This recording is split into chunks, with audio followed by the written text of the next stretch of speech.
কিছুদিন পরেই জন্মাষ্টমী। জন্মাষ্টমী মানেই কৃষ্ণ ভগবানের জন্মদিন, আর জন্মদিন মানেই কেক। আর আজকে আমি তোমাদের সামনে কেকের রেসিপিটা নিয়ে এসেছি। আর এই কেকের রেসিপিটা কিন্তু দেখতে পাচ্ছ, এটা গাছ পাকা একদম নরম তুলতুলে, এরকম নরম তুলতুলে তাল, এই তাল দিয়ে কিন্তু কেকের রেসিপি বানাতে চলেছি। আশা করছি তোমাদের এই রেসিপিটা খুবই পছন্দ হবে। তোমাদের জন্মাষ্টমীর আগাম শুভেচ্ছা রইল। তোমরা যারা আমাকে চেনো না, আমি পম্পার বেনবিলপুরে সবাইকে স্বাগত জানাই। আর তোমরা দেখছো বেনবিলপুরের নিত্য নতুন রান্না, পুরানো দিনের রান্না বান্না, এবং আমাকে সাপোর্ট করতে অবশ্যই সাবস্ক্রাইব করতে একদম ভুলো না। আর পাশে নোটিফিকেশন বেলটি বাজাতে একদম ভুলে যেও না, তাহলে আমার নতুন ভিডিওগুলো তোমরা কিন্তু পাবে না। তো প্রথমে আমি তালটা ছাড়িয়ে নেব, নিয়ের থেকে রস বার করে তোমাদের সাথে দেখা হচ্ছে। আর রান্না করছি এখন, তো রান্নাটা তাড়াতাড়ি করে নিই, তারপরে তোমাদের সাথে কেকের রেসিপিটা শেয়ার করব।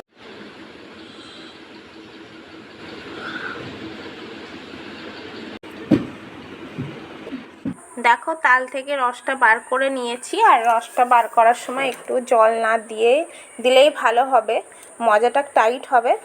তারপরে একটা পাত্র নিয়ে এর মধ্যে দেব প্রথমে চিনির পাউডার, বা তোমরা চিনিও দিতে পারো। তো আমি এখানে প্রথমে দিলাম সুগার পাউডার, তারপরে দেব তেল।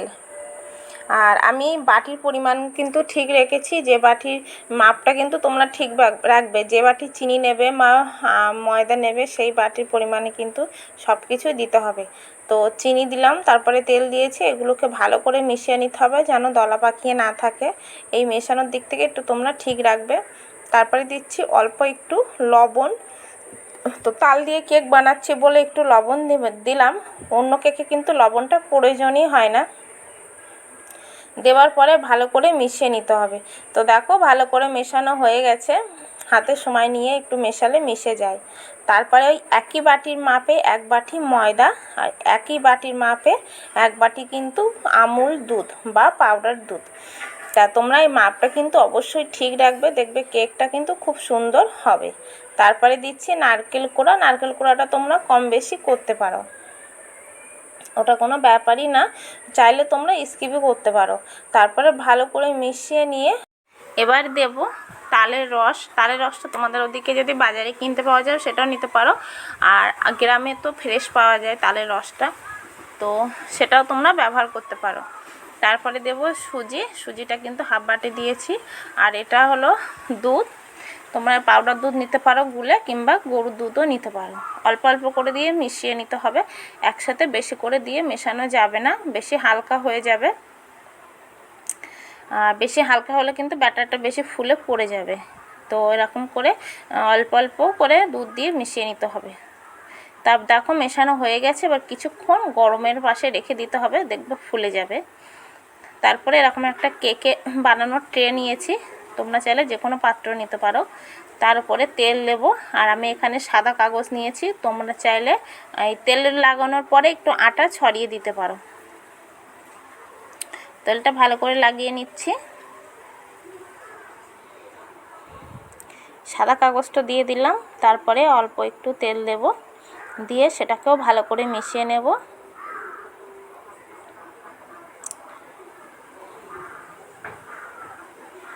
আর এই যে ব্যাটারটা রেখেছিলাম, সে ব্যাটারটা দেখো আগের থেকে অনেকটা ফুলে গেছে।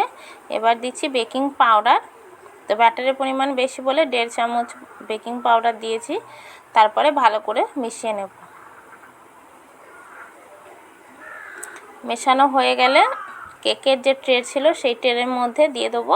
তো তোমরা কিন্তু পরিমাণ মতো দেবে, নাহলে বেশি ফুলে কিন্তু পড়ে যাবে। এরকমভাবে দেওয়ার পরে এরকম একটু থাপথাপিয়ে নিতে হয়। আর আগের থেকেই আমি লবণটা গরম করতে বসিয়ে দিয়েছিলাম, তোমরা কিন্তু আগের থেকে বসিয়ে দেবে। তারপরে এরকম একটা পাত্র দেবে, যেন চারিদিকটা ঢেকে থাকে, যেন একটু হাওয়া না বেরিয়ে যায়, সেরকমভাবে পাত্র দিয়ে ঢেকে দিতে হবে। তো প্রায় পৌনে 1 ঘন্টা মতো লেগেছে আমার এই কেকটা বানানোর জন্য। এই দেখো কতটা ফুলে গেছে আর স্পঞ্জ হয়েছে কত। তো কেকটা ঠিক মতো হয়েছে কিনা তোমাদেরকে দেখাচ্ছি। এরকম একটা কাঠি দিয়ে ভেতরে দিয়ে দেখবে, গায়ে লেগে না থাকলে বুঝবে কেকটা হয়ে গেছে। এবার ঠান্ডা করে নিয়ে চারিদিক থেকে কেটে নিতে হবে। আর ঠান্ডা হয়ে আসলে দেখবে কেক চারিদিক থেকে ছেড়ে দিয়েছে। আর তারপরে ওর উপরে একটা থালা বা পাত্র রেখে এরকমভাবে উল্টিয়ে থাপথাপালে দেখবে কেকটা পড়ে যাবে। আর কাগজটা কিন্তু নিচেই রয়ে গেছে। আর এই দেখো কত নরম হয়েছে, কত নরম সফট, তোমরা বাড়িতে না বানালে কিন্তু বুঝতে পারবে না। আর আমি বলবো যে জন্মাষ্টমীর দিন অবশ্যই বাড়িতে বানাও। তারপরে তাল দিয়ে তোমরা সাজাতে পারো কিংবা চকলেট দিয়ে সাজাতে পারো। তো জন্মদিন উপলক্ষে যদি বানাও তোমরা মন পছন্দ হিসাবে বানিয়ে নিতে পারো। তো আমি এখানে তাল দিয়ে বানিয়েছিলাম, তারপরে চকলেট দিয়ে বানিয়েছি, সাজিয়ে দিয়েছি।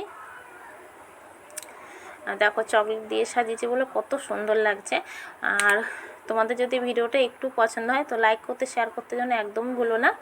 আর বন্ধু তারাও কেকটা কাটে তোমাদেরকে দেখাচ্ছি। দেখো কতটা ভেতরে স্পঞ্জ হয়েছে। আর কেকটা কিন্তু একটু গরম, ঠান্ডা হলে অবশ্য কাটবে, গরমে কাটলে কিন্তু ভেঙে যেতে পারে। ঠান্ডা হলে কিন্তু কেকটা খুব সুন্দর লাগবে খেতে। আজ তাহলে বিদায় নিলাম, দেখা হবে নতুন রেসিপি নিয়ে। সবাই ভালো থেকো এবং সুস্থ থেকো।